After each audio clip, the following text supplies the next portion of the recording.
তথাপি যিনি আগলে রাখিলেন মোরে, আমি তাহার প্রাণ করিব নাশ। সম্পত্তির থেকে বঞ্চিত করে তুমি করিলে মোর সর্বনাশ। কথাটা বলতে বলতে আততায়ী নিজের হাতে একটা অত্যন্ত মজবুত এবং সাদা রঙের দড়ি দিয়ে সুনিপুণভাবে ফাঁস দিতে শুরু করলে। দড়িটা যে কুণ্ডলি পাকিয়ে তৈরি করা হচ্ছে কারোর প্রাণনাশের আশায়, সেটা কি সে জানে? আততায়ীর মুখে খেলা করছে একটা হিংস্র কুকুরের ন্যায় হাসি। তার মুখ উজ্জ্বল। এত বছরের অপেক্ষার ফল আজ সে হাতে নাতে পেতে চলেছে। পাশে সোফার উপর পড়ে থাকা একটি বয়স 50-এর মোটাসোটা লোক অচৈতন্য অবস্থায় বিড়বিড় করে বলছে, কে তুমি? কি চাও? কি চাও? চাই, হ্যাঁ হ্যাঁ চাই তো, তোমার প্রাণ চাই হে প্রিয়। আমি এখন নেশায় বুধ, চোখে স্পষ্ট দেখতে পাচ্ছি না কিছু। তোমার গলার স্বর তো পরিচয় দিচ্ছে তুমি একজন শিক্ষিত যুবক। তবে তবে আমার সাথে তোমার কি শত্রুতা? হ্যাঁ, শত্রুতা আছে, নিশ্চয়ই শত্রুতা আছে। না হলে এই দড়িটাকে দেখো, কেমন সে নিজে নিজেই তোমার গলায় জড়িয়ে যাবে বলে প্রাণপণে তৈরি হচ্ছে। দেখো দেখো দেখো। তোমার কি চাই? কি চাই বলো? টাকা, বাড়ি, গাড়ি, সম্পত্তি সব তোমায় লিখে দেব। আমায় আমায় এবারের মতো ছেড়ে দাও, ছেড়ে দাও আমায়। ছাড়া? ছাড়তে তো আমি আসিনি দিগ্বিজয় অধিকারী। তুমিও আজ থেকে 20 বছর আগে আমার বাবাকে ছাড়োনি হে। তবে তোমায় আজ কি করে ছাড়া যায়? আমি আমি কিছুই বুঝতে পারছি না। তুমি কি বলতেটা কি চাইছো? কে তোমার বাবা? কি তোমার পরিচয়? পড়বে পড়বে, খুব তাড়াতাড়ি মনে পড়বে। তোমার গলার মধ্যে যখন এই দড়িটা আষ্টে পৃষ্ঠে তোমায় তীব্র যন্ত্রণাদায়ক বেদনা দেবে, গলার হাড় তীব্র আক্রোশে ভেঙে যাবে, জিভটাই কুকুরের মতো লক লক করতে করতে বাইরে ঝুলবে, তখন ঠিক মনে পড়বে দিগ্বিজয় অধিকারী, সব মনে পড়বে তখন। ওই 20 বছর আগের ঘটনা তো কারোর জানবার কথা নয়। আমি আমি ক্ষমা প্রার্থী, আমায় ছেড়ে দাও। বাড়ি, গাড়ি, ব্যাংক ব্যালেন্স সব সব তোমায় লিখে দেব, কথা দিচ্ছি আমি। হে পালন কর্তা, আমাকে তুমি যথেষ্ট শিক্ষা দিয়েছ জীবনের চরম হতাশা বাঁচার রসদ। আমি পুরো জন্ম জন্মান্তরেও তোমার এই ঋণ ভুলিতে পারিব না। তাই তাই তোমাকে মুক্তি দিলাম। আমায় ছেড়ে দাও। ঈশ্বরকে স্মরণ করো হে, ঈশ্বরকে স্মরণ করো। কথাটা শেষ করার আগেই লোকটা তীব্র গতিতে দড়িটার ফাঁসটা পরিয়ে দিল লোকটার গলায়। সঙ্গে সঙ্গে লোকটা তীব্র গতিতে নিজের হাত পা ছুটতে শুরু করল। যন্ত্রণায় কাতর উল্টে যাওয়া আরশোলা যেমন নিজেকে সোজা করতে শরীরের সমস্ত শক্তি লাগিয়ে হাত পা ছুটতে থাকে, ধনী ব্যবসায়ী, বড় এক 5 তারা হোটেলের মালিক দিগ্বিজয় অধিকারীও নিজেকে বাঁচানোর আপ্রাণ চেষ্টা করল। তবে বাঁধ ভাঙার পর কোনো গ্রাম যেমন রক্ষা পায় না, তিনিও তেমন পেলেন না। ধীরে ধীরে তার শরীরের চালচলন শান্ত হয়ে এলো। তখন আততায়ীর মুখে লেগে আছে একটা আত্মতৃপ্তির হাসি। বাঘ যেমন নিজের শিকারকে খুবলে খাবার পর আত্মতৃপ্তির হাসি হাসে, এটাও যেন তেমনটাই। করিলে মোর সর্বনাশ।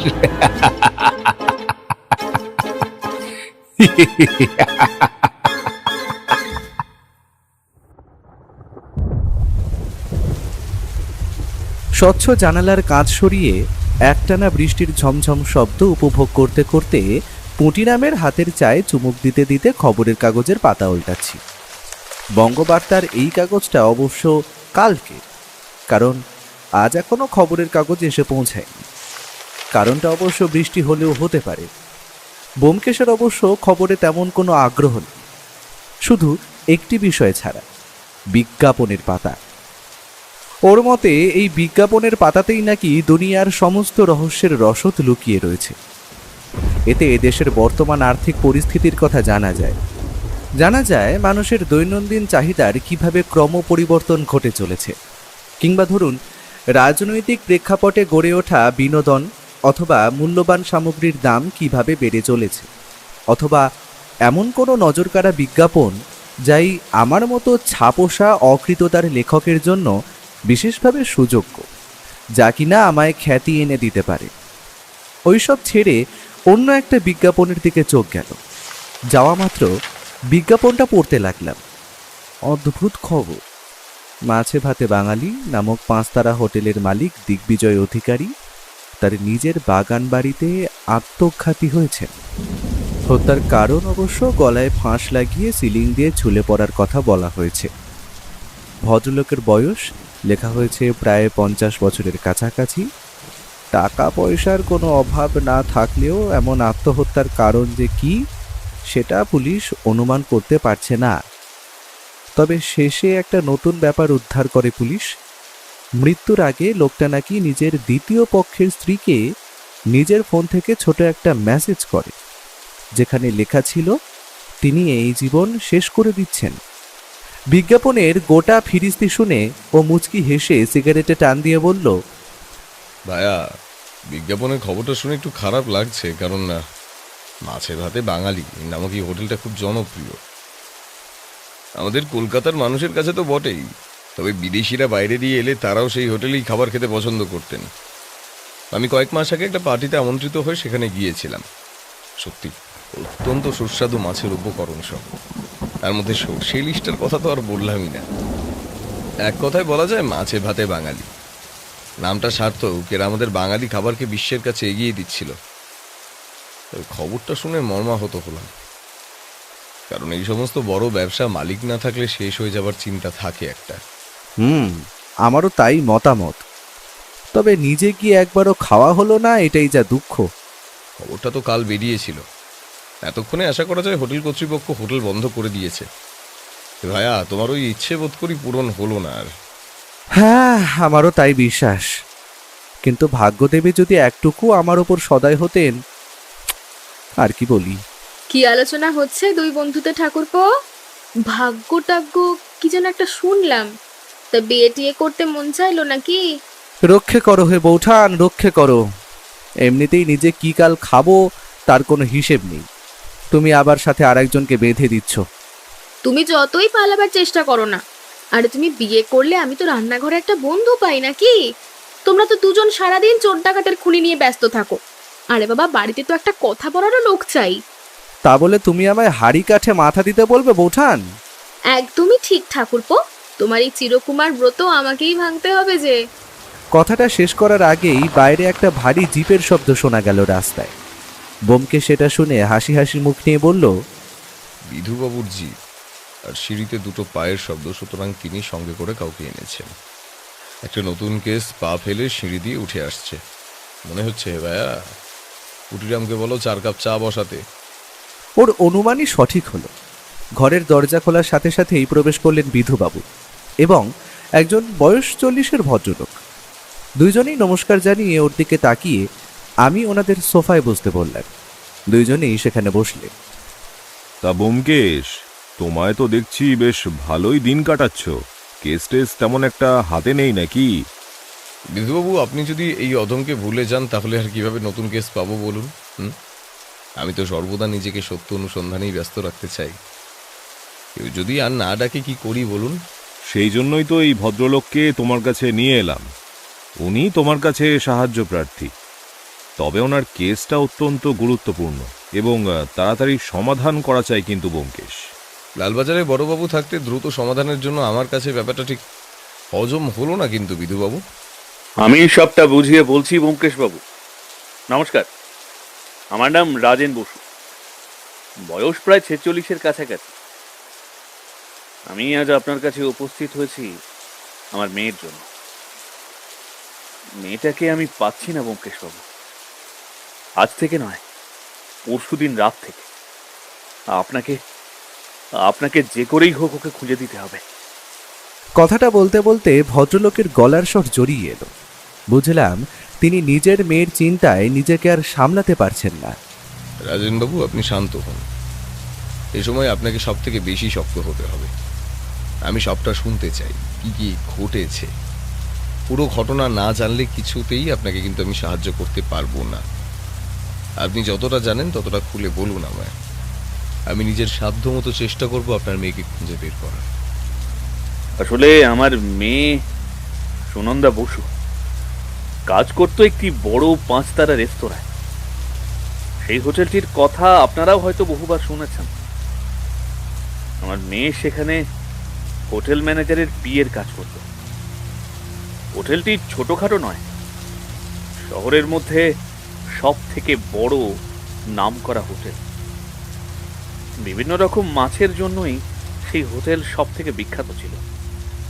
তবে যদিও এখন সেটি বন্ধ, এটির কারণেই কি আমার মেয়ে নিখোঁজ হয়েছে সেটাই ধরতে পারছি না। পুরো কথাটা শোনার পর থেকেই ওর মাথায় কেমন যেন একটা ভ্রুকুটি লক্ষ্য করলেন। সে এক মুহূর্ত সময় নষ্ট না করে তৎক্ষণাৎ বলে উঠল, রাজেনবাবু, আপনি কি কোনোভাবে 5 তারা হোটেল মাছে ভাতে বাঙালির কথা বলতে চাইছেন? যদি সেটা হয়ে থাকে তার থেকে বড় বিপদ আর কিচ্ছু নয়। কারণ আমি আগের দিনের পেপারটা দেখার সুযোগ পাইনি, তবে আজকে যখন আমার বন্ধু সেটি যখন খোলে এবং পড়ে, তখন একটি অদ্ভুত বিজ্ঞাপন আমাদের চোখে পড়ে। তার মধ্যে প্রথম হলো, মাছে ভাতে বাঙালির মালিক বা ম্যানেজার তিনি আত্মহত্যা করে মারা গেছেন। সুতরাং আপনার মেয়ে যখন সেখানে কাজ করত, আমার বিশ্বাস ওনার মৃত্যুর সঙ্গে আপনার মেয়ের কোনো না কোনো সম্পর্ক আছে। না হলে কোনোভাবেই একটি আত্মহত্যার পরে আপনার মেয়ের নিখোঁজ হওয়া সহজ কথা নয়। আর আপনি বলতে চাইছেন আপনার মেয়ে নিখোঁজ হয়েছে পরশুদিন, তাই তো? নিউজ পেপারে আত্মহত্যা ব্যাপারটা ছেপেছে কালকে। সুতরাং আপনার মেয়ে সেই দিন থেকেই নিখোঁজ। আমরা সকাল সকাল সেই রেস্তোরাঁর খবর পড়ছিলাম, তবে সঙ্গে সঙ্গেই যে সেই রেস্তোরাঁর সঙ্গে জড়িত থাকা রহস্য উদ্ঘাটনের জন্য আমাদের ডাক পড়বে সেটা কখনো কল্পনাও করতে পারিনি। আপনার মেয়ের বয়স কত আর সে কোথায় থাকতো? আমার মেয়ের বয়স পুরোপুরি 25 বছর। আগের বছর অবধি ও ব্যাঙ্গালোরে একটা অন্য কোম্পানিতে চাকরি করত। তারপরেই হঠাৎ করে ঠিক করে কলকাতায় চলে আসবে। তারপর এখানে এসে ইন্টারভিউ দিয়ে জোগাড় করে এই হোটেল ম্যানেজারের পার্সোনাল অ্যাসিস্ট্যান্টের চাকরিটি। ম্যানেজারের বয়স 50 বছর হলে কি হবে? দিগ্বিজয়বাবু আমার মেয়েকে অত্যন্ত স্নেহ করতেন। আপনার মেয়ের ব্যাঙ্গালোর থেকে ফিরে আসার কোনো আলাদা কারণ আছে কি? আসলে আমার মেয়ে কোনোদিনই কোনো কিছু লুকায়নি। সেখানে একটি ছেলের সাথে তার প্রেম ভালোবাসার সম্পর্ক গড়ে উঠেছিল। আমরা বাবা মা আর কি বলবো বলুন। মেয়ে এখন প্রাপ্তবয়স্ক, তার ব্যক্তিগত সম্পর্কে হস্তক্ষেপ করার আমাদের কোনো ইচ্ছা ছিল না। তবে সে জানায় যে ম্যাঙ্গালোরের ছেলেটির সাথে তার ছড়াছড়ি হয়ে গেছে, তাই জন্য ইচ্ছে কলকাতায় ফিরে আসার। ব্যাঙ্গালোরে তার আর মন ঠিক ছিল না। আমাদের বাড়ি বিধাননগর, তবে মেয়ে চাকরির জন্য ফ্ল্যাটে থাকতো। কলকাতায় আমার একটি ফ্ল্যাট ছিল। চাকরি পাবার পর সে সেখানেই পাকাপাকিভাবে থাকতে শুরু করে একাই। ওই সপ্তাহে একদিন বা ছুটির দিন সে বাড়ি আসতো, বা আমরা দুজনেই তার কাছে যেতাম দেখা করতে। আচ্ছা রাজেনবাবু, একটা কথা বলুন তো, যে ছেলেটির সঙ্গে আপনার মেয়ের সম্পর্ক ছিল সে কি কোনোভাবে প্রতিশোধ নেওয়ার চেষ্টা করতে পারে? বা ধরুন আপনার মেয়ে কোনোভাবে অন্য ছেলের সঙ্গে, মানে বুঝতেই পারছেন আর কি। আপনার অনুমানটা কোন দিকে আমি বুঝতে পারছি। তবে মেয়ে আমার অত্যন্ত বুদ্ধিমতী। নিজের মাকে না জানিয়ে কোনোদিন সে এত বড় সিদ্ধান্ত নেবে না, কারণ আমরা কোনোদিন তার কোনো সম্পর্কে বাধা দিইনি। সে জানতো যদি কোনো ছেলের সাথে তার সংসার পাতার ইচ্ছে প্রকাশ করে তবে কেউ বাধা দেবে না। সুতরাং ওই দিক দিয়ে আপনি নিশ্চিন্ত থাকতে পারেন। তাহলে আপনি বলতে চাইছেন কোনো শত্রু নেই, অপরদিকে সে অন্য কোথাও চলেও যায়নি এবং কোনো বন্ধুর বাড়িতেও নেই। মেয়েটা রাত দুপুরে উবে গেল নাকি? হ্যাঁ, কিছু তো একটা গন্ডগোল আছে, হিসেব যে মিলছে না। আচ্ছা বিধুবাবু, আমরা ধরে নিচ্ছি মেয়েটি অপহরণ বা নিখোঁজ হয়েছে, এর সঙ্গে কি কোনোভাবে আত্মহত্যার ব্যাপারটা জড়িত বলে আপনি মনে করছেন? ব্যোমকেশ, আত্মহত্যার দিন আমি এবং আমার পুলিশ বাহিনী নিজে গিয়ে লোকটার তদন্ত করেছি। আমাদের তো এটা সাধারণ আত্মহত্যাই মনে হয়েছে। আপনি লাশটা নিজের চোখে দেখেছেন বলছেন, তবে তো আপনাকে কয়েকটা প্রশ্ন করার দরকার আছে। স্বাচ্ছন্দ্যে করতে পারো। আচ্ছা বিধুবাবু, আপনি সেদিন যে লাশটা দেখতে গেলেন তখন নিশ্চয়ই লাশটিকে সিলিং ফ্যানের সঙ্গে ঝুলতে দেখেছেন। লাশটির গলার দড়ির ফাঁস সামনের দিকে ছিল না উল্টো দিকে? হঠাৎ এই প্রশ্ন কেন বুঝতে পারলাম না। আমার যতদূর মনে পড়ছে উল্টো দিকে ছিল। তুমি কি আত্মহত্যার ব্যাপারটা সন্দেহ করছো নাকি? বিধুবাবু, আপনি ভুল করছেন। এটা কোনোভাবেই একটি আত্মহত্যার ব্যাপার হতে পারে না। এই ঘটনার পোস্টমর্টম রিপোর্ট কোথায়? আত্মহত্যা না অন্য কিছু? বা তুমি বলতে চাইছো যে খুন? সেটা তো আর পোস্টমর্টেম রিপোর্ট না দেখা অবধি বলা যাবে না ব্যোমকেশ। রিপোর্ট আমরা কখন পাবো আশা করছেন? আমি কিন্তু কেসটার মধ্যে গভীর কোনো ষড়যন্ত্রের গন্ধ পাচ্ছি বিধুবাবু। আর এই ঘটনার সঙ্গে সুনন্দা অপহরণের ব্যাপারও জড়িয়ে থাকতে পারে। সবটাই কিন্তু আমাদের খুঁজে বার করতে হবে অতি শীঘ্রই। আপনারা যা করবেন করুন, কিন্তু আমার মেয়েকে কোনোভাবে খুঁজে দিন। রাজেনবাবু, ভেঙে পড়ার কিছু নেই, তবে এক্ষেত্রে আপনাকে আমি একটা কথা বলতে পারি। আপনি শুধুমাত্র আমার কাছে এসে যে পুরো ব্যাপারটা লুকোতে চাইছেন সেটা আমি বুঝতে পেরেছি। কম বয়সী মেয়ে, তার উপর এত বড় ঘটনা, সেটি মেয়েটির ভবিষ্যতের জন্য খারাপ। তবে আমি বলি কি, আমি এবং পুলিশ একসঙ্গে এই কেসটির তদন্ত আমরা করতে চাই। লোক জানাজানি হবেই, তাতে কিচ্ছু করার নেই। আমরা ব্যাপারটা যতটা পারবো গোপনীয় রাখার চেষ্টা করব। ঠিক আছে ব্যোমকেশ বাবু, আপনারা আপনাদের কাজ শুরু করে দিন। আপনি খারাপভাবে নেবেন না রাজেনবাবু। আসলে পুলিশের কাছে এমন অনেক পদ্ধতি বা যন্ত্র আছে যার দ্বারা আপনার মেয়েকে অতি সত্বর খুঁজে পাওয়া সম্ভব, যেটা আমার পক্ষে অসম্ভব। আর এখন আপনার মতে আপনার মেয়ের উদ্ধার হওয়াটা আগে জরুরি। দুই দিক দিয়ে তদন্ত হলে সেটা আপনার জন্যই মঙ্গলজনক। তবে তুমি এখন বলতে চাইছো যে দিগ্বিজয় অধিকারী খুন হয়েছেন, আত্মহত্যা নয়। এর কারণটা কি জানতে পারি? আমরা কিন্তু ওনার অ্যাক্টিভ সিম কার্ড থেকে শেষ ওনার স্ত্রীকে পাঠানো আত্মহত্যার ইচ্ছার মেসেজ আমরা উদ্ধার করেছি। আমার অনুমান খুব সহজ। যদি কেউ আত্মহত্যা করে তখন বেশিরভাগ সময় আত্মঘাতী মানুষটি তার দড়িটা বাঁধার সময় সামনের দিকে থাকে। সুতরাং দড়িটার ফাঁসও পড়বে সাধারণত সামনের দিকে। আর আততায়ী যদি খুন করে তবে সে করবে পেছন দিক থেকে দম বন্ধ করে। সেক্ষেত্রে পাকা আততায়ী না হলে কিন্তু ফাঁসের দড়ি পেছনে থাকাই স্বাভাবিক। সুতরাং এটা খুন। আমার অনুমান যদি সঠিক মনে না হয়, রিপোর্ট আসা অবধি অপেক্ষা করুন, আসল সত্য জানতে পারবেন। এখন তবে আমাদের প্রথম করণীয় কাজ কি তোমার মতে? অত্যন্ত গুরুত্বপূর্ণ প্রশ্ন। আমাদের প্রথম কাজ এখানে খুনের সত্যতা বা খুনের কেস সলভ করা নয়। যে খুন হয়েছে সে আর ফিরে আসবে না, কিন্তু সুনন্দা নামের মেয়েটির কিছু হলে আমরা কিন্তু নিজেদের ক্ষমা করতে পারবো না। এখনই তৈরি হয়ে নিন। আমরা প্রথমে মাছে ভাতে বাঙালি হোটেলে আগে যাব জিজ্ঞাসাবাদ করতে। সেখান দিয়ে যদি কোনো তথ্য আবিষ্কার হয়, দ্বিতীয় যাব রাজেন বসুর ফ্ল্যাটে যেখানে সুনন্দা থাকতো। সেইখানে গিয়ে তথ্য প্রমাণ পাওয়ার প্রবণতা খুব বেশি। ভাইয়া, তুমিও তৈরি হয়ে নাও, আমরা এখনই বেরোবো। বেশি কথা বলে আর সময় নষ্ট করলাম না আমরা। ও বলার সাথে সাথেই তৈরি হয়ে নিলাম। বিধুবাবুর জিপেই যাওয়া স্থির হলো। আমাদের বাড়ির দিয়ে 5 তারা হোটেলে পৌঁছতে সময় লাগলো ওই মিনিট 15 মতো। স্বাভাবিকভাবে হোটেলটা এখন পুরোপুরিভাবে বন্ধ রয়েছে, তবে ভিতরের কর্মচারীরা নিজেদের কাজ করে চলেছে। আশা করি অফিসিয়াল কাজ সব বন্ধ, যেহেতু মালিক সদ্যগত হয়েছে। সবাইকে ভিতরে আসতে দেখে দরজা দিয়ে একজন লোক আমাদের দিকে এগিয়ে এলেন। তারপর বললেন, আপনাদের তো ঠিক চিনতে পারলাম না। দিগ্বিজয় বাবুর মৃত্যুর পর তো পুলিশ ওনার বাড়ি এবং এই হোটেলের একবার তল্লাশি করেই গেছে, তবে আরো কিছু জানার আছে আপনাদের? ও কোনো রকম ভনিতা না করেই তৎক্ষণাৎ বলে উঠল, তোমাদের হোটেলে কাজ করতো একটি মেয়ে, তার নাম সুনন্দা বসু। পরশুদিন রাত থেকে তাকে খুঁজে পাওয়া যাচ্ছে না। তোমরা যদি তার ব্যাপারে কিছু জেনে থাকো তবে আমায় বলো, এবং তার যদি কোনো ওয়ার্কিং ডেস্ক বা নিজস্ব কোনো রুম থাকে অফিসে, তবে আমাদের সেটা একবার দেখতে হবে। এবং অফিসে তার যদি কোনো ভালো বন্ধু থেকে থাকে তবে তার সঙ্গেও আমরা কথা বলবো, কারণ না, মেয়েটিকে খুঁজে পাওয়া অত্যন্ত দরকারি। কি, সুনন্দা নিখোঁজ হয়েছে? এ তো বড় অদ্ভুত ব্যাপার হলো। সে তো কোথাও কাউকে না বলে যাওয়ার মতন মেয়ে নয়। হোটেলে সবার সাথে তার ভালো সম্পর্ক ছিল, তবে তার মধ্যে আকাশ বলে সমবয়সী ছেলে তার সাথে বন্ধুত্বপূর্ণ সম্পর্ক ছিল তার। আপনারা তার সঙ্গে কথা বলে দেখতে পারেন, সে যদি কিছু জেনে থাকে। আর আপনারা যদি ওনার ওয়ার্কিং ডেস্কটা একবার দেখতে চান তবে চলে আসুন, আমি নিজে দেখাবো। আকাশ নামক ছেলেটিকে আগে খবর দাও তাড়াতাড়ি। আর এই হোটেলে এখন বর্তমান মালিককে? শুনলাম তো পুরো হোটেলটা একবার তল্লাশি চালানো হয়েছে পুলিশের তরফ থেকে। এখন এই হোটেলের বর্তমান মালিক বা কাজ চালানোর জন্য থাকবেন দিগ্বিজয়বাবুর দ্বিতীয় পক্ষের স্ত্রী নীলিমা বসু এবং নীলিমার ভাই আছে, যারা দুইজনেই একসাথে এখন হোটেলের কাজ দেখাশোনা করছেন। দিগ্বিজয়বাবুর কোনো নিজস্ব সন্তান? হ্যাঁ, সে থাকবে না কেন, প্রতাপ আছে তো।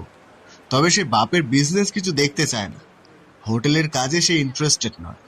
তার নাকি সফটওয়্যারের বিজনেস করার ইচ্ছা। টাকা চাওয়া নিয়ে বাপের সাথে কতবার তো কত কথা কাটাকাটি হয়েছে, আমরা নিজেদের কানে শুনেছি। তাই আমাদের বিশ্বাস ব্যবসার দিক ওনার ছেলে দেখবেন না। বলাও যায় না, সম্পত্তি পেলে হয়তো এই হোটেল অন্য কারোর কাছে বিক্রি করে দেবে। আপনারা আমায় ডেকেছেন শুনলাম, কেন কিছু কি হয়েছে?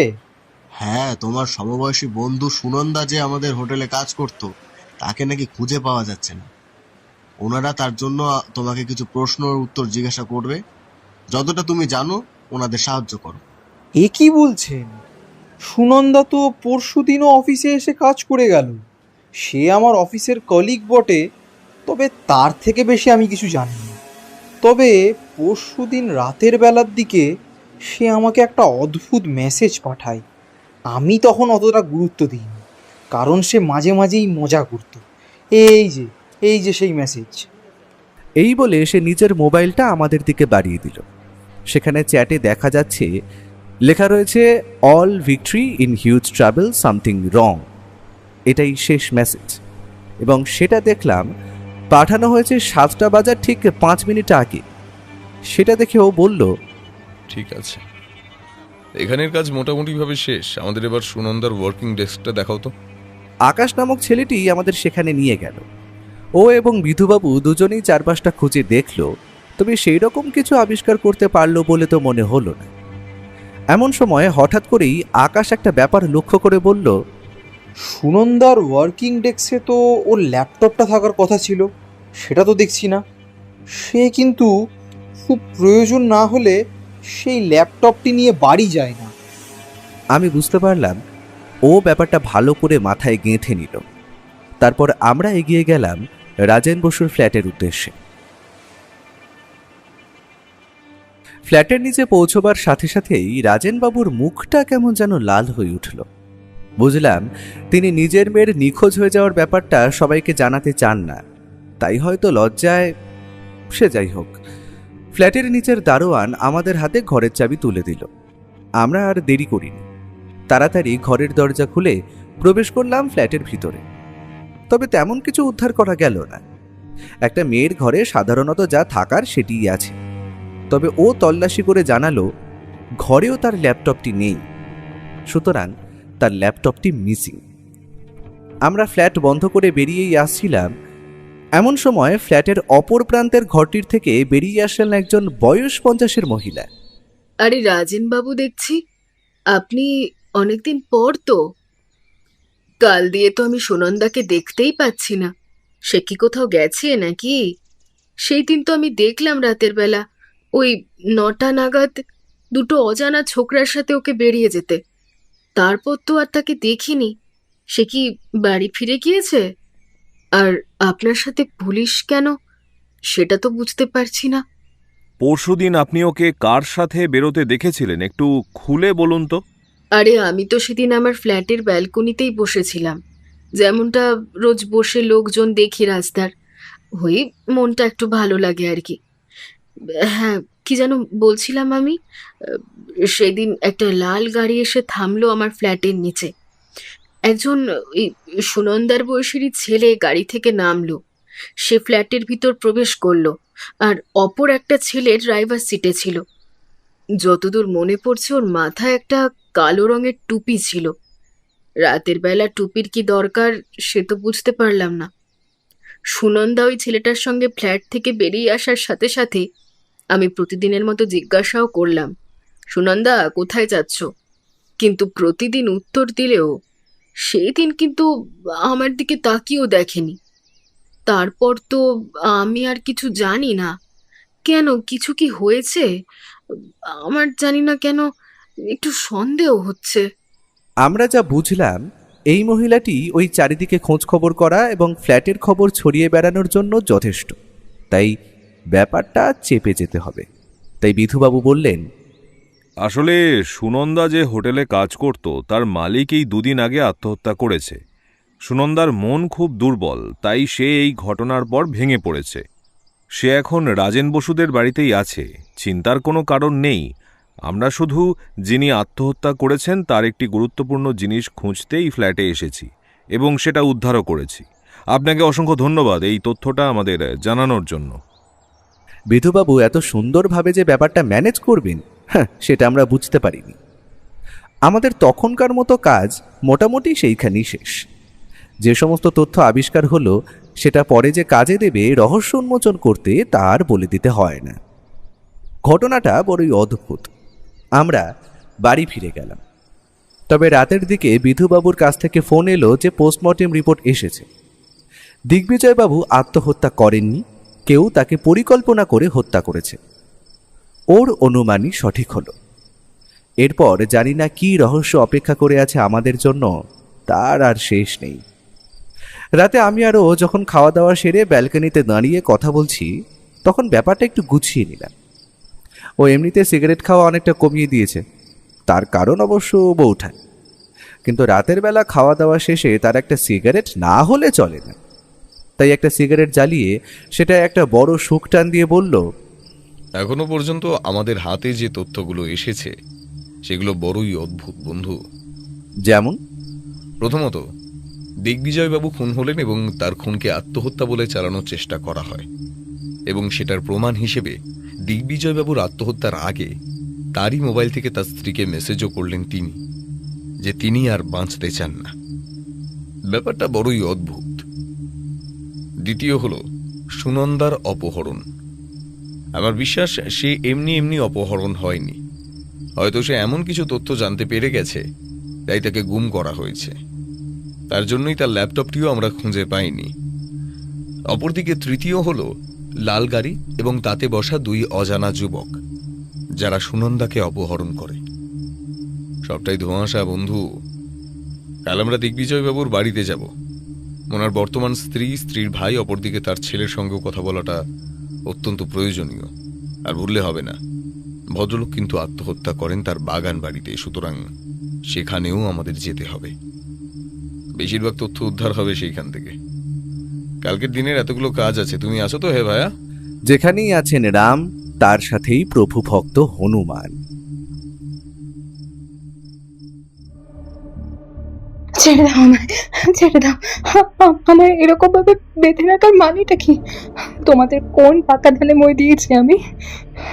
এই এই এই মেয়ে, চুপ চুপ। বেশি কথা বলবি না শালি। তোকে শেষ করে দিতে আমার বেশি সময় লাগবে না, বুঝেছিস? তুমি স্যারের খুনি, তাই না?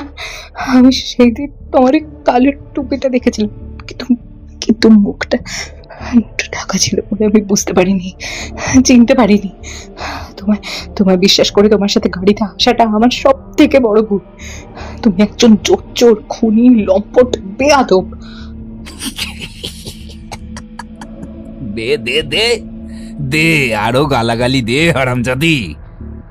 তুই হয়তো ভুলে যাচ্ছিস, তোর সাথে কিন্তু অনেক খারাপ কিছু আমি করতে পারি। তোকে মেরে পুঁতেও দিতে পারি। কাকপক্ষীতেও জানতে পারবে না কোথায় গেল সুনন্দা বসু। কপ্পুরের মতো উড়ে যাবি এই দুনিয়া থেকে। আমার ভিতরের শয়তানটাকে জাগাস না।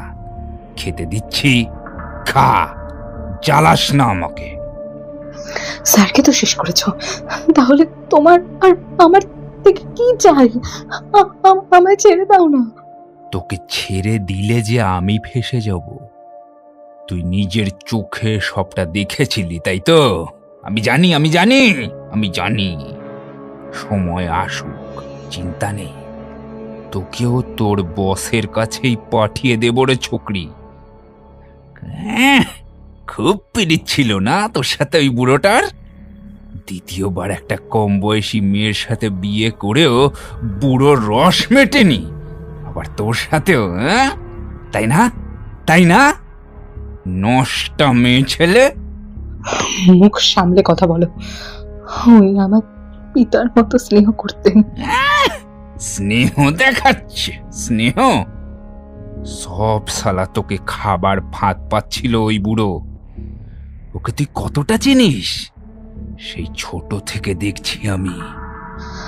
লজ্জা করে না তোমার? লজ্জা? হ্যাঁ, লজ্জা?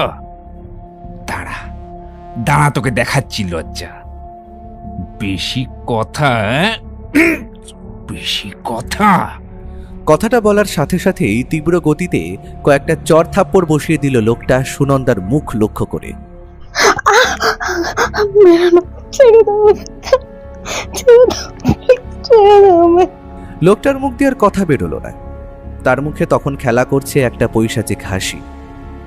সে পকেটে হাত ঢুকিয়ে বার করে আনলো একটা সিরিঞ্জ, একটা ওষুধ তার মধ্যে ভরে ছটফট করা মেয়েটির হাতে পুশ করলো সেটি। মেয়েটির শরীরটা ধীরে ধীরে শান্ত হয়ে এলো।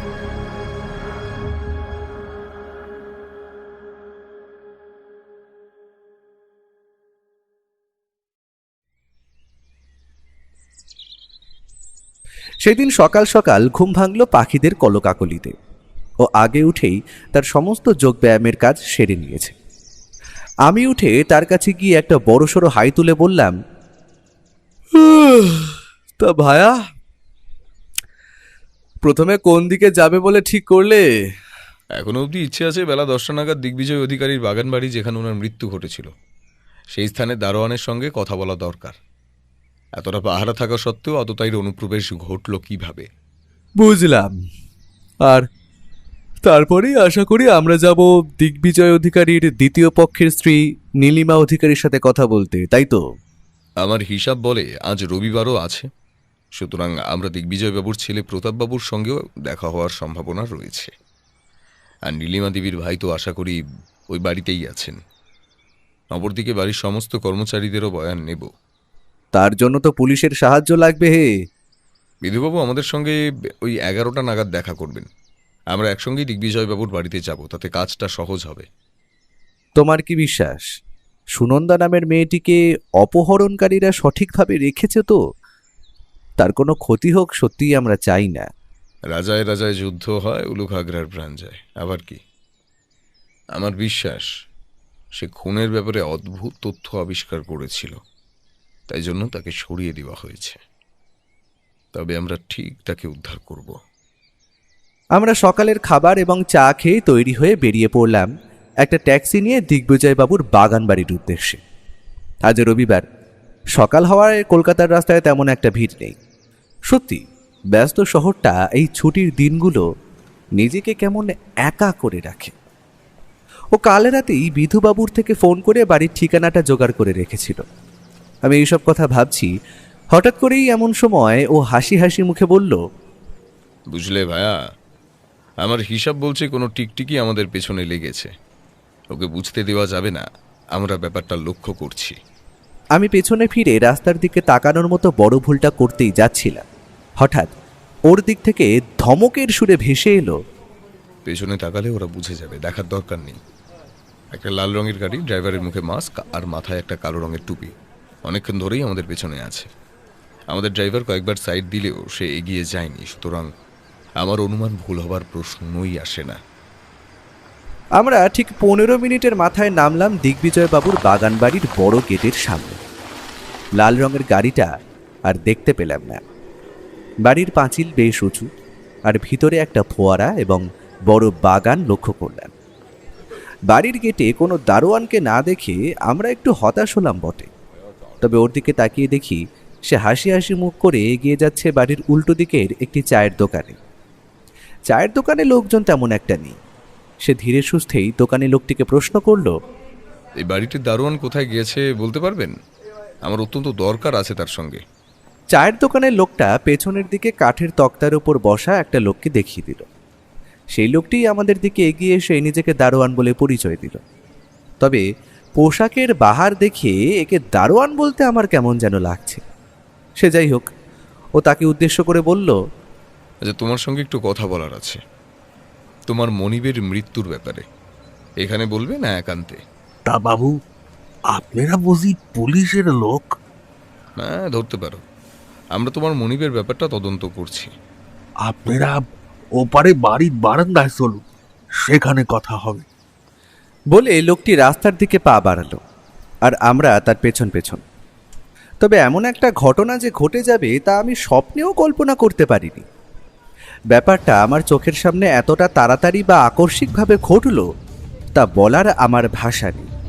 কারণ দারোয়ান লোকটা রাস্তা পার করে ওপারের দিকে যেতে যাবে, ঠিক সেই সময় অপর দিক থেকে তীব্র গতিতে একটা লাল গাড়ি ধেয়ে এলো তার দিকে। ও যে কতটা চনমনে তখন সেটা লক্ষ্য করলাম আমি। সে এক লাফে গিয়ে ধাক্কা মারল লোকটাকে, সঙ্গে সঙ্গে সেও ডিগবাজি খেয়ে পড়ল পাশের রাস্তায়। লাল গাড়িটা ততক্ষণে দ্রুত গতিতে পাশ কাটিয়ে হারিয়ে গিয়েছে অপর কোনো গলির মধ্যে। দারোয়ানের হাতে পায়ে ভালো মতো কয়েকটা জায়গায় ছড়ে গেছে। আমি বুঝতে পারলাম কেউ বা কারা চায় না আমরা এই দারোয়ানের সাথে কথা বলি, তাই তারা পুরোপুরিভাবে এই দারোয়ানটিকে শেষ করে দিতে চেয়েছিল। কি রহস্য লুকানোর চেষ্টা করা হচ্ছে এখানে? আমরা কি পারবো সেই রহস্যের সমাধান করতে? সে যাই হোক, ও এখন লোকটার হাতে এবং পায়ে ছড়ে যাওয়া জায়গাগুলোয় ফার্স্ট এড করে দিল। একটা মলম এবং হালকা জল খেয়ে লোকটা একটু ধাতস্থ হয়েছে। এতক্ষণ সে একটা ভয়ের ঘোরের মধ্যে ছিল। হয়তো মৃত্যুকে এতটা কাছের থেকে সে কোনোদিন দেখেনি। ও সময় নষ্ট না করে তার উদ্দেশ্যে প্রশ্ন করল, তোমার মনিব যে খুন হলো তার খবর কি তুমি রাখো? সেদিন তো তুমি পাহারায় ছিলে, তাই না? তোমায় টপকে এতটাই অনুপ্রবেশ করে খুনটা করলো কিভাবে? পুলিশের সন্দেহের তালিকায় তুমিও কিন্তু আছো। যদি কিছু জানো বলে ফেলো, না হলে হাজতবাস থেকে কিন্তু কেউ আটকাতে পারবে না। এ কি বলছেন বাবু? মনিব তো খুন হয় নাই, তিনি তো আত্মহত্যা করেছেন। আর আমি মুখ্য সূক্ষ্ম মানুষ, কিছুই জানি না। সকালে ডিউটি করতে আসি, বিকালের মধ্যেই কাজ শেষ করে ফিরে যাই।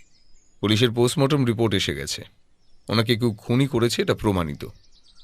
তুমি থাকতে খনিতে প্রবেশ করা মানে এটা তো তোমার গাফিলতির জন্য, এবং এসবের জন্য তো তোমার জেলও হতে পারে। দারোয়ান লোকটা এবার কাঁদো কাঁদো গলায় বলল, বাবু, আমি কি করব বলুন? মনিব তো যেমনটা মাঝে মাঝেই আসতেন এই বাড়িতে, তেমনই এলেন সেই দিনও। আমার ডিউটি ততক্ষণে শেষ। এর পরের রাতের দারোয়ান তখন আসতে আধা ঘন্টা বাকি। মনিব প্রতিদিনের মতো আমায় আনতে পাঠালেন। মানে পানীয়। বুঝতেই পারছেন, কাজ শেষে আমি বকশিস কি উপরি পাই এই কাজের জন্য। তাই আধা ঘন্টার জন্য বাবুকে বাড়িতে রেখে আমি বেরিয়েছিলাম একটু। আর সেই আধা ঘন্টার মধ্যে খুনি লুকিয়ে প্রবেশ করেছিল বাড়ির ভেতরে, আর সে লুকিয়েছিল বাড়ির কোনো কোনায়। তুমি কাজ শেষ করে বেরিয়ে যাওয়ার পর হয়তো কাজটা সারে সে। তা মনিবের আত্মহত্যার খবরটা যখন তুমি পাও তখন তুমি কোথায় ছিলে? কাজ শেষ করে বাড়ি যাই আমি, তারপর একটু তাস পিটাইতে বের হই। লাশ তো আবিষ্কার করে রাতের দারোয়ান, সেই পুলিশকে ফোন করে ডেকে আনে। আমি এর মধ্যে নেই বাবু, আমি যা জানি সবটা আপনাদের বললাম। আমায় ছেড়ে দিন এবার। ঠিক আছে, এখন জানলাম, তবে কাজ ছেড়ে বা শহর ছেড়ে পালাবার চেষ্টা করো না, তাতে তোমারই মঙ্গল। আজুটি কেমন? তুমি এই ওষুধগুলো লাগাতে থাকো, সেরে যাবে।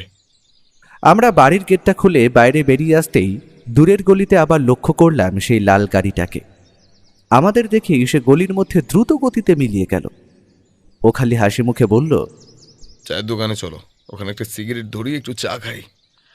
ততক্ষণে আশা করি বিধুবাবু জিপ নিয়ে চলে আসবেন, তারপর একসঙ্গে দিগ্বিজয়বাবুর বাড়ির দিকে যাওয়া যাবে। কোন দারোয়ানের কথা শুনে কি বুঝলে?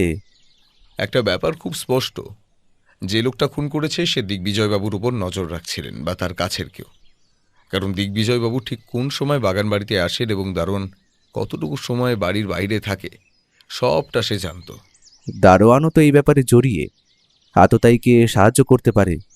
কথাটা উড়িয়ে দেওয়া যায় না, তবে আমি মানুষ চিনি, এটা ঘটার সম্ভাবনা খুবই কম। আর এই গরিব মানুষগুলোর কাছে টাকা কম থাকতে পারে, তবে এদের মতো বিশ্বস্ত মানুষ কিন্তু খুব কম হয়। যাই হোক, দেখা যাক। ওই তো বিধুবাবুর জিপ আসছে। বিধুবাবুর জিপে করে আমরা পৌঁছলাম দিগ্বিজয়বাবুর নিজস্ব বাড়িতে। রাস্তায় আস্তে আস্তে ও বিধুবাবুকে বলল, বিধুবাবু, আমার বিশ্বাস আমাদের উপর কেউ নজর রাখছে। একটু আগে সে আমাদের জখমও করার চেষ্টা করে। একটা লাল রঙের গাড়ি এবং মুখে মাস্ক পরা, কালো টুপি পরা লোক। তার মানে বলছো গাড়িটার উপর নজর রাখবো, তাই তো? ওটাকে ধরা আমাদের পক্ষে কোনো ব্যাপার নয়। না, একদমই না। এই কাঁচা কাজটা করবেন না, কারণ প্রথমত যে আমাদের ফলো করছিল সে সতর্ক হয়ে যাবে। অপরদিকে আপনি তাকে ধরলেও প্রমাণের অভাবে ছেড়ে দিতে বাধ্য হবেন। সুতরাং আমাদের পাকাপাকিভাবে কাজটা করতে হবে। দিগ্বিজয়বাবুর এই বাড়িটা দেখে বুঝলাম ওনার টাকা পয়সার কোনো দিক থেকেই কোনো অভাব ছিল না। গ্যারেজে এবং বাইরে মোট মিলিয়ে 7 থেকে 8টা গাড়ি দাঁড়িয়ে থাকতে দেখলাম। বিধুবাবু আসবেন আগে থেকেই ফোন করে দিয়েছিলেন। আমরা বাড়ির ভেতর গিয়ে বৈঠকখানায় বসতেই একজন কম বয়সী ছেলে আমাদের দিকে এগিয়ে এলো। প্রতাপবাবু, কোথাও বেরোচ্ছেন নাকি? ও, আপনারা এসেছেন। আসলে আমি ঠিক খেয়াল করতে পারিনি। হ্যাঁ, তা বলুন, কিসের জন্য আগমন শুনি? দেখুন, আমি কিন্তু আপনাদেরকে বেশি সময় দিতে পারবো না। কিছু বড় অর্ডার এসেছে, সামলাতে হবে। বাবা মারা যাওয়ার সঙ্গে সঙ্গেই আপনি দেখছি ব্যবসার হাল নিজের হাতে নিয়ে নিয়েছেন। আপনাকে তো ঠিক চিনলাম না, আর দেখে তো পুলিশের লোক বলেও মনে হচ্ছে না মিস্টার। এই অধম একজন সত্যান্বেষী, আপনারা যাকে পোশাকি ভাষায় গোয়েন্দা বলেন। কি দিনকাল পড়েছে। বলি, পুলিশের আজকাল বুদ্ধির বড্ড অভাব পড়েছে নাকি, যে ভাড়াটে গোয়েন্দাদের দিয়ে কাজ করাতে হচ্ছে? বিধুবাবু এবং ও দুইজনেই অপমানটা স্রেফ হজম করে নিল। ও বলল, আপনার বাবার মৃত্যুতে তো দেখছি আপনি তেমনভাবে শোকাহত নন। তো এটার কারণ কি জানতে পারি? আর ব্যবসার অর্ডার বলতে আপনি কি হোটেলের কথা বলছেন? জানতো, আপনার মতো এমন টিকটিকি রোজ দেখি আমি। দেখুন, আমার সময় নষ্ট করবেন না, ঠিক আছে? প্রতাপ, তুমি আর একটাই রকম কথা বললে আমি ভুলে যাব তোমার বাবা দিগ্বিজয় অধিকারী ছিলেন। রাস্তা দিয়ে হাতকড়া পরিয়ে টানতে টানতে থানায় নিয়ে যাব। সেটা ভালো হবে না আশা করি। আর সবথেকে বড় কথা হলো, তোমার বাবা যে খুন হয়েছেন সেই খবর কি তুমি রাখো? উনি এটি আবিষ্কার করেছেন প্রথম। ছেলেটা এবার একটু নরমভাবে বলল, আমায় ক্ষমা করবেন, কিন্তু বাবা খুন হয়েছেন এটা কি করে হতে পারে? পোস্টমর্টেম রিপোর্ট তাই বলছে, তাই আমাদের সরাসরি তদন্তে নামতে হচ্ছে। আর এই বাড়ির সবাইকে আমাদের সাথে কথা বলে সাহায্য করতে হবে কেসটার জন্য। আমার আগের দুটো প্রশ্নের উত্তর কিন্তু আমি এখনো পাইনি প্রতাপ। দেখুন, বাবার মৃত্যুতে আমার একটুও শোক নেই। তার অনেক কারণ রয়েছে। প্রথমত, উনি আমার মায়ের অ্যাক্সিডেন্টে মৃত্যুর পর একজন আমার বয়সী মেয়েকে বিয়ে করে ঘরে আনেন। আর তখন থেকেই আমার ওনার ওপরে বড্ড রাগ জন্মায়। আর আমি কোনোদিনই বাবার ব্যবসায় আসতে চাইনি। তিনি জোর করে আমাকে ওটায় চাপাতে চাইতেন, কিন্তু আমার ইন্টারেস্ট সফটওয়্যার নিয়ে। আমি সেটার জন্য বাবার কাছে টাকাও চেয়েছিলাম, আর তিনি তা রিফিউজ করেন। আপনি বলুন না, এত কিছুর পরেও আমার রাগ হওয়াটা কি স্বাভাবিক নয়? আর সব থেকে বড় কথা হলো, আমার ওই লোকটার ওপর থেকে জানি না কেন একদম ভক্তি উঠে গিয়েছিল। সুতরাং ওনার কোনো ব্যাপারে আমি ইন্টারেস্টেড নই। হ্যাঁ, মৃত্যু ঘটেছে এবং আমি কিছু টাকা হাতে পেয়েছি, আর তাই দিয়েই একটা নিউ বিজনেস স্টার্ট করছি। তার মানে আপনি আপনার বাবার হোটেলের ব্যবসা পুরোপুরিভাবে ছেড়ে দিচ্ছেন? হ্যাঁ, বলতেও পারেন, কারণ দেখতেই পাচ্ছেন এখন সেইগুলো সবই বাবার ওই দ্বিতীয় পক্ষের স্ত্রী আর ওনার ভাই অংশুর। আমি নিজে আমার যা সম্পত্তি তা পুরোটাই বুঝে নিয়েছি। তবে বাবাকে হাত করে ওরা কখন যে হোটেলটা নিজের নামে লিখিয়ে নিয়েছে সেটা আমি জানতাম না, ঠিক আছে? ওকে, সো আমার কাছে এখন আর সময় নেই, তো আমি কি আসতে পারি? এখনকার মতো জিজ্ঞাসা শেষ, তবে ভবিষ্যতে দরকার পড়তে পারে। ধন্যবাদ প্রতাপ বাবু। বাড়ির ওই দুজনের সঙ্গে একটু বুঝে কথা বলবেন, ঠিক আছে? আমার বিশ্বাস ওরাও কিন্তু বাবাকে সম্পত্তির জন্য খুন করতেই পারে। আসতে পারি? মহিলার কথাটা শোনার সঙ্গে সঙ্গে প্রতাপ হন হন করে বেরিয়ে গেল। বুঝলাম মহিলার সাথে ওনার সম্পর্ক তেমন একটা ভালো নয়। আসুন আসুন নীলিমা দেবী, প্রথমেই জানিয়ে রাখি আপনার স্বামীর কিন্তু আত্মহত্যায় মৃত্যু ঘটেনি, তিনি খুন হয়েছেন। আর আমরা সেটারই তদন্তের জন্য এখানে এসেছি। দেখুন, এটা অসম্ভব। কারণ কয়েকদিন থেকেই ওর স্বভাবটা কেমন অস্বাভাবিক লাগছিল। বারবার বলছিল যে ও নাকি কি একটা পাপ করেছে। বারবার পুরনো স্ত্রীর কথা খুব চিন্তা করছিল। তার জন্য খুব ড্রিঙ্কও করছিল। সুতরাং মনের অবস্থা যে তেমন একটা ভালো ছিল না সেটা তো আর বলতে লাগে না আলাদা করে। আমি অনেকবার ওকে বুঝতে চেষ্টা করেছিলাম, কিন্তু তাতে ব্যর্থ হই। এবং শেষে ওর ফোন থেকে যে শেষ আত্মহত্যার মেসেজটা, ওটা আমি পাই। সুতরাং আমি মনে করি না যে এটা কোনো খুন। আমার বিশ্বাস যে আপনাদের কোনো ভুল হচ্ছে। হ্যাঁ নীলিমা দেবী, সেটা হলেও হতে পারে। আচ্ছা, আপনাকে কটা প্রশ্ন। মানে ধরুন, আপনাদের তো বয়সের এতটা পার্থক্য ছিল, তবে বিয়ে করার মানে? কেন? কোনো কম বয়সী মেয়ের সঙ্গে কোনো বেশি বয়সের পুরুষের কি বিয়ে হতে পারে না? দেখুন, বিদেশে গিয়ে তারা কতটা উন্নত।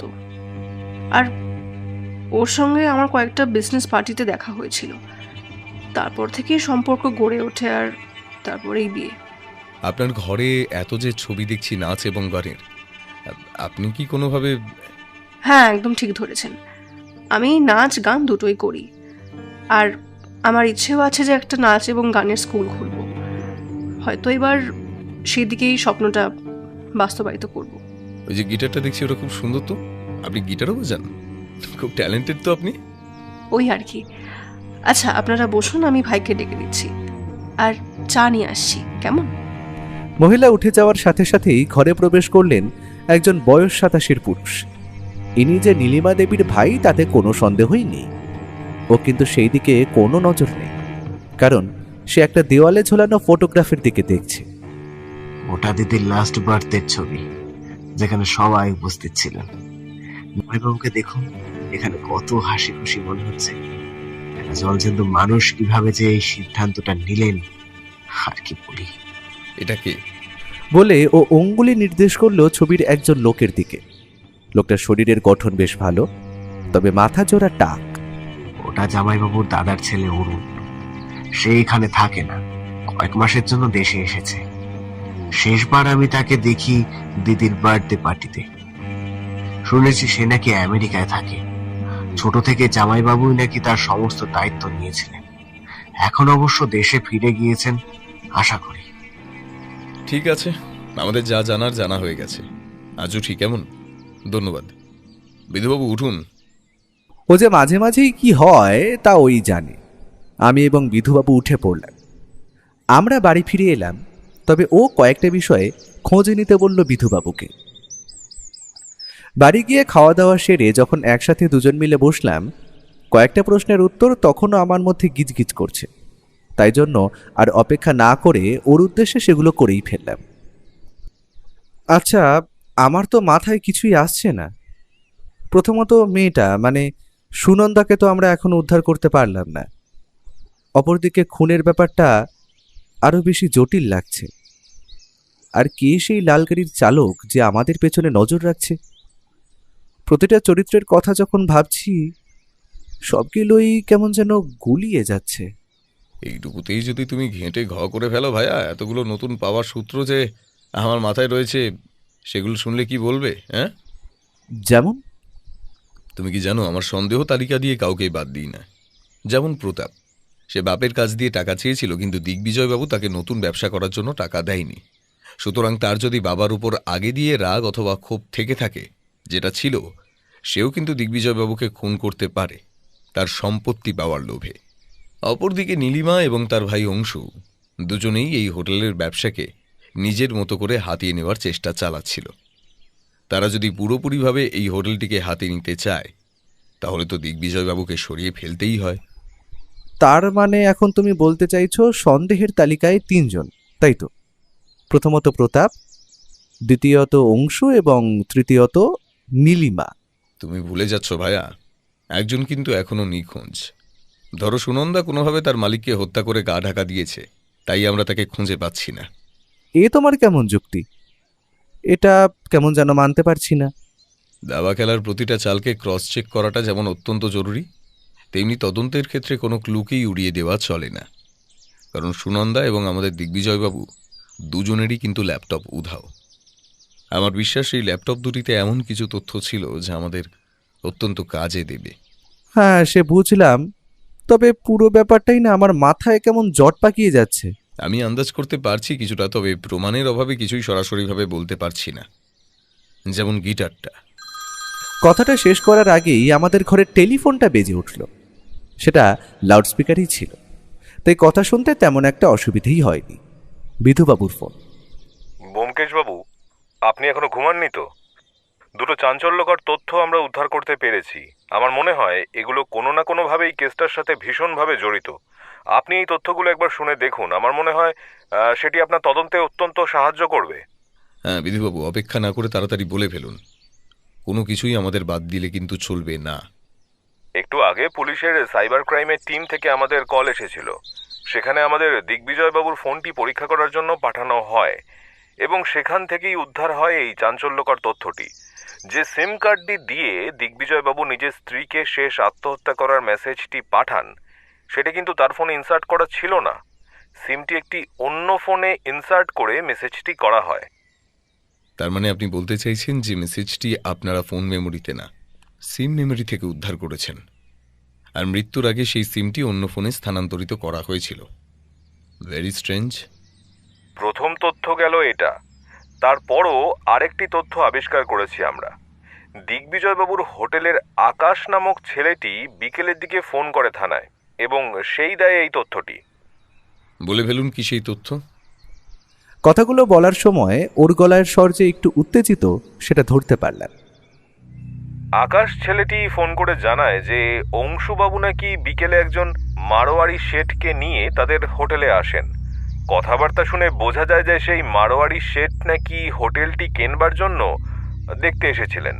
সুতরাং বলাই যায় অংশু এবং নীলিমা দেবী গোপনে হোটেলটি বেচে দেওয়ার পরিকল্পনা করছেন। প্রতাপবাবু তার থেকে ভাগ পাবেন কিনা জানি না, তবে এই তথ্যগুলোই আবিষ্কার করা হয়েছে। ধন্যবাদ বিধুবাবু, আপনার এই তথ্যগুলো পেয়ে আমার অত্যন্ত সুবিধা হলো।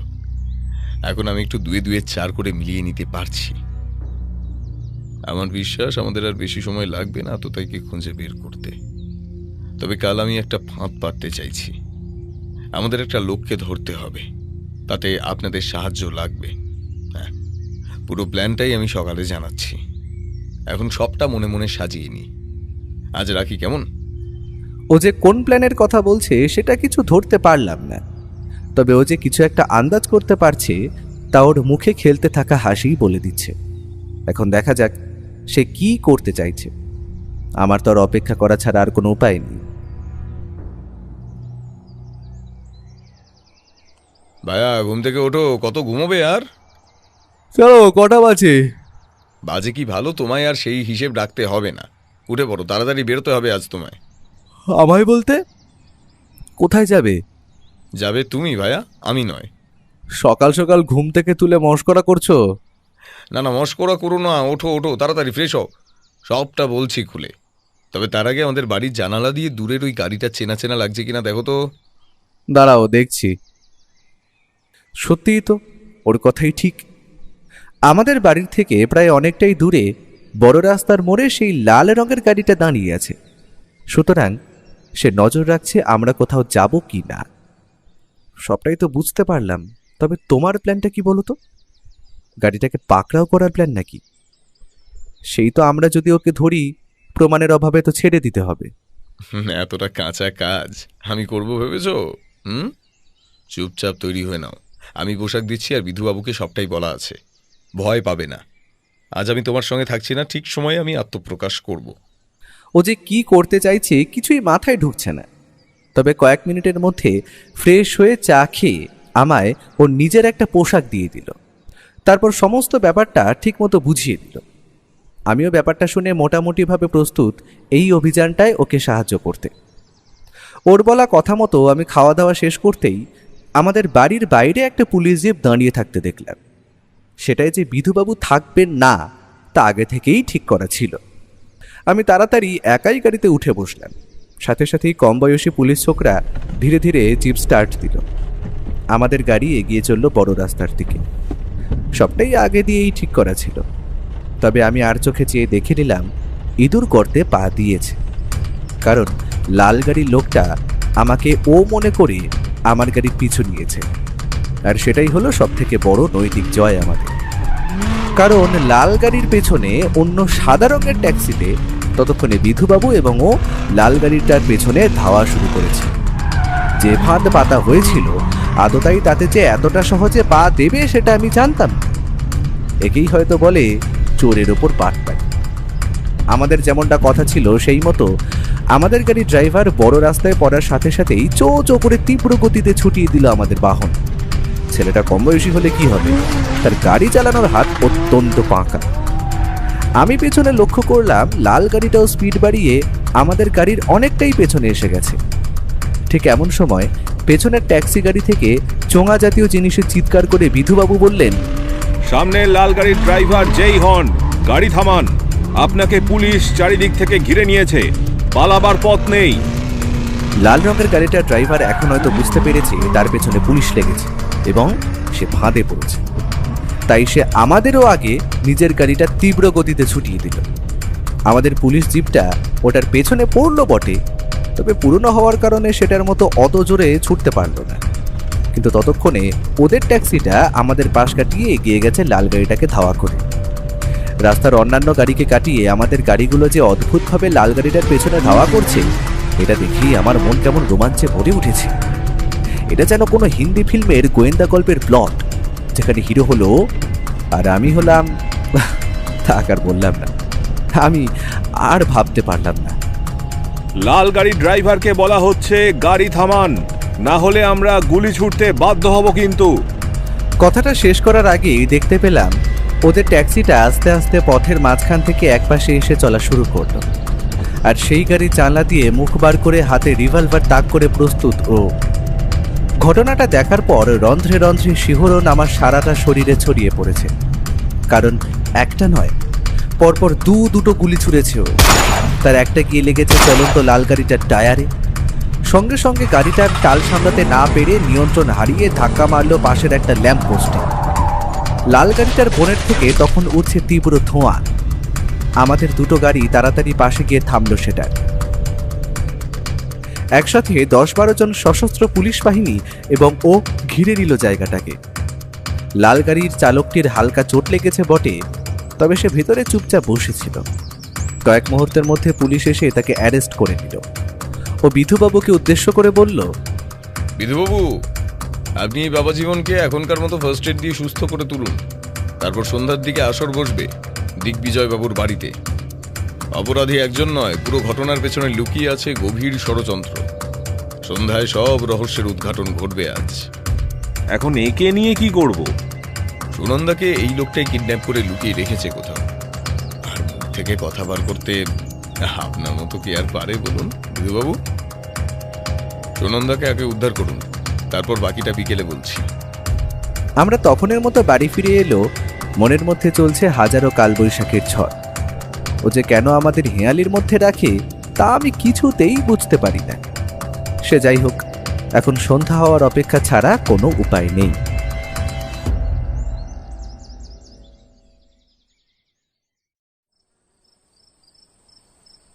আমরা এখন সকলে মিলে উপস্থিত হয়েছি দিগ্বিজয়বাবুর বাড়িতে। সেখানে উপস্থিত আছেন বিধুবাবু, দিগ্বিজয়বাবুর ছেলে প্রতাপ, তার স্ত্রী নীলিমা এবং নীলিমার ভাই অংশু।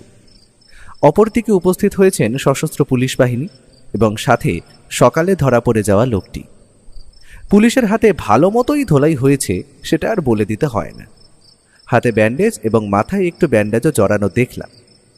সুনন্দার বাবা রাজেনবাবু উপস্থিত হয়েছেন সেখানে। ওনার মেয়ে এখন সম্পূর্ণভাবে সুস্থ। পুলিশি জেরার মুখে পড়ে সবটা উগরে দেয় লোকটি। পুরো ঘরটায় তখন একটা নিস্তব্ধতা বিরাজ করছে, কারো মুখে কোনো কথা নেই। একটি পিন মেঝেতে পড়লেও সেইটার শব্দ অবধি শোনা যাবে এমন স্পষ্ট পরিবেশ। ঘরের নিস্তব্ধতা ভেঙে প্রথম কথা বলল ও। এই কেসটা আমার কাছে আসার পর থেকেই আমি লক্ষ্য করি যে আমাদের বাড়ির ওপর একটা লাল রঙের গাড়ি নজর রাখছে, আর সেই নজর রাখা ব্যক্তিরই আর কেউ নয়, তিনি হলেন দিগ্বিজয়বাবুর দাদার ছেলে অরুণ অধিকারী। আজ আমরা ওনাকে অদ্ভুতভাবে গ্রেফতার করি।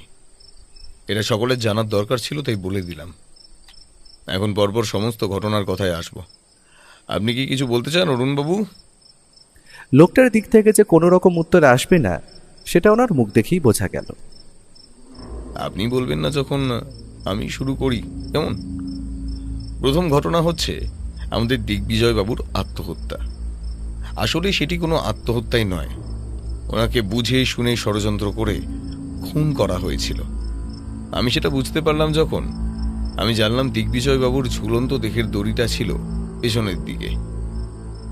আসলে আত্মহত্যা করলে কোনো মানুষের দড়ি কখনো পেছনের দিকে থাকবে না, আর পোস্টমর্টম রিপোর্ট আসার পর ব্যাপারটা প্রমাণিতও হয়। খুনের ঘটনায় পরে আসছি। এরপর রাজেন বসু আমার কাছে ছুটে আসেন নিজের মেয়ের অপহরণের তদন্ত আমার হাতে দেওয়ার জন্য।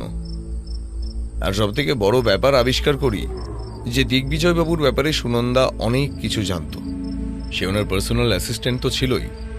আমায় খারাপভাবে নেবেন না রাজেন বাবু, কিন্তু আমি বলতে বাধ্য হচ্ছি আপনার মেয়ের সঙ্গে দিগ্বিজয় অধিকারীর একটু অন্যরকম সম্পর্ক গড়ে উঠেছিল। এখানে প্রথমে আমি চলে যাব প্রতাপ বাবুর কাছে। আপনি বুঝতে পেরেছিলেন না যে আপনার মাকে খুন করা হয়েছিল? লুকোনোর চেষ্টা তো করেছিলাম, তবে আপনি যখন বুঝতে পেরেই গিয়েছেন তাহলে আর লুকিয়ে লাভ নেই ব্যোমকেশবাবু। হ্যাঁ, আমার বাবাই আমার মাকে খুন করেছিলেন এবং সেটাকে একটা অ্যাক্সিডেন্ট হিসেবে দেখিয়েছিলেন। গাড়ির ব্রেক ফেল ছিল আগে থেকেই, আর সেটা আমার বাবাই করিয়েছিলেন। আর এই সব কিছুর পিছনে কারণ একটাই ছিল, কারণ ওই নষ্টা মেয়ে ছেলেটা কি প্রেমের বশে যে ফাঁসিয়েছিল ওই নীলিমা আমার বাবাকে, তা আমি বলতে পারবো না। মায়ের শেষ কাজ সম্পূর্ণ হতে না হতেই তিনি বিয়ে করেন একে। বুঝতে পেরেছি, তুমি ঠিক কথাই বলেছ প্রতাপ। ওনারা মানে নীলিমা এবং তার ভাই দুজন মিলে 1 বছর ধরে ফাঁসাচ্ছিলেন তোমার বাবাকে। নীলিমার ইচ্ছে ছিল সে শহরের বুকে বড় একটা নাচ এবং গানের স্কুল দেবে, অপরদিকে অংশুর টাকার লোভ ছিল। তাই দুইজনেই বিভিন্ন বিজনেস পার্টিতে যাওয়া শুরু করে আর প্রেমের জালে জড়িয়ে দেন দিগ্বিজয় বাবুকে। তিনি একটু কম বয়সী মেয়েদের প্রতি দুর্বল ছিলেন, সেটা আর বলে দিতে হয় না। শেষ অবধি নিজের স্ত্রীকে হত্যা করেন এবং বিয়ে করেন ওনাকে। মিথ্যা মিথ্যা মিথ্যা! ও আমাকে ভালোবাসতো আর নিজেই আমার নামে ওর পুরো একটা হোটেলের ব্যবসা তুলে দিয়ে গিয়েছিল। আপনি কি বলতে চান? হ্যাঁ, আমি খুন করেছি ওকে? এর কোনো প্রমাণ আছে আপনার কাছে? হ্যাঁ, ঠাকুর ঘরে গিয়ে আমি তো কলা খাইনি। আমি কি একবারও বলেছি আপনারা খুন করেছেন? ধৈর্য ধরুন, সব প্রশ্নের উত্তর পাবেন। তাহলে খুনটা ঘটলো কিভাবে? খুব ভালো প্রশ্ন বিধুবাবু। আমাদের দিগ্বিজয় বাবু রোজ বিকেলে ওনার বাগান বাড়িতে যেতেন ড্রিঙ্ক করতে, আর সেইটারই সুযোগ নেয় আততায়ী। আসলে আততায়ী জানতো যে ওনাকে মারার এর থেকে ভালো সুযোগ আর হবে না। আসলে ছোট থেকেই দিগ্বিজয় বাবুর উপর ওনার অত্যন্ত রাগ এবং ক্ষোভ ছিল। সেই দিনও দিগ্বিজয় বাবু ওনার বাগান বাড়িতে যান ড্রিঙ্ক করতে, আর সেই সময় ঘনিয়ে আসে তার শেষ নিঃশ্বাস। কারণ হিংস্র কুকুরের মতো পেছনেই অপেক্ষা করছিল আততায়ী। আষ্টে পৃষ্ঠে দড়ির ফাঁস জড়িয়ে খুন হন দিগ্বিজয় বাবু। কিন্তু সব থেকে অদ্ভুত ব্যাপার ঘটে সেই স্থানে, কারণ সেই সময় ওনার সঙ্গে ল্যাপটপে মিটিংয়ে ছিলেন সুনন্দা, আর পুরো খুনের ঘটনাটা সে দেখে এবং ছবিও তুলে রাখে তার ডিভাইসে। আর একটা বোকা কাজ করে বসে মেয়েটি।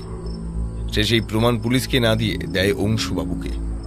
সে তো জানতো না যে খুনি নীলিমা এবং তার ভাই তিনজনই জড়িত ছিল এই খুনের পেছনে। প্রত্যেকেরই চাই পুরো সম্পত্তি। এখানে সম্পত্তির পরিমাণ এতটাই বেশি যে তিনজনের সেটা ভাগ করতে অসুবিধা ছিল না, আর সেটা ভাগ বাটোয়ারা হতো লিগ্যাল উপায়, কারণ স্বামীর মৃত্যুর পর বর্তমান স্ত্রী মালিক হবেন। তবে এইখানেই আবির্ভাব হয় এই অধমের। আর আমি কিছু কিছু সূত্র ধরে ফেলি। যেমন আমি খবর পাই অংশুবাবু তলে তলে একজন মারোয়ারি শেঠকে হোটেলটা বিক্রি করে দিতে চাইছিলেন। ওনার হয়তো সেই হোটেলটি চালাতে পারবেন না বলে একটা লিগ্যাল উপায় দেখিয়েই সেটি বিক্রি করে পুরো টাকাটা হাতিয়ে নিয়ে পালাতে চাইছিলেন। তবে হোটেলের একজন বিশ্বস্ত স্টাফ আমাকে এই সূত্রটা জানায়, আর সবটা আমি তক্ষুনি বুঝতে পারি। ব্যোমকেশ, এখনো আমরা এটা বুঝতে পারলাম না যে খুনটা কে করেছে। এবার সবশেষে আসল প্রশ্নের উত্তরের পালা। আচ্ছা অরুণবাবু, আপনি তো আমেরিকায় থাকেন, তবে এখানে এসে আবার ফিরে না যাওয়ার কারণটা কি জানতে পারি? কি বলবেন না? ঠিক আছে, আমি বলছি। ছোট থেকে কাকা সমস্ত খরচ দিয়ে ওনাকে বিদেশে পড়তে পাঠান। তবে এক কানাকুড়ীয় সম্পত্তি যেটা ওনার বাবার অংশে ছিল সেটি তিনি দেননি। তাই রাগে আর ক্ষোভে নিজের কাকাকেই হত্যা করলেন এই অরুণ অধিকারী। আর সব থেকে বড় ইন্টারেস্টিং ফ্যাক্ট হলো উনি ওনার কাকার আত্মহত্যাকে পুলিশের কাছে প্রমাণ করার জন্য কাকার ফোন থেকে আত্মহত্যার মেসেজ পাঠাবেন ঠিক করেন। তবে উনি ফোনের পাসওয়ার্ড জানতেন না, তাই তাড়াতাড়ি সিমটি নিজের ফোনে ইনসার্ট করে মেসেজটি করেন। নিন বিধুবাবু, আপনার সমস্ত আসামি। কি করবেন আপনি দেখুন, আমার কাজ তো শেষ এখানে। সেই দিনের মতো আমরা দিগ্বিজয় বাবুর বাড়ি থেকে ফিরে আসি। তবে পরে জানতে পারি প্রতাপ নিজের বিজনেসও শুরু করার সাথে সাথেই বাবার হোটেলের ব্যবসার হালও নিজেই ধরেছে। মাছে ভাতে বাঙালি হোটেল তার ঐতিহ্য বহন করে চলবে আরও অনেক বছর। তবে প্রতাপ বাবুর থেকে ধন্যবাদপত্র আর সাথে যে পরিমাণ টাকা ও পেয়েছে তাতে ওর 3 মাস শুয়ে বসে কেটে যাবে।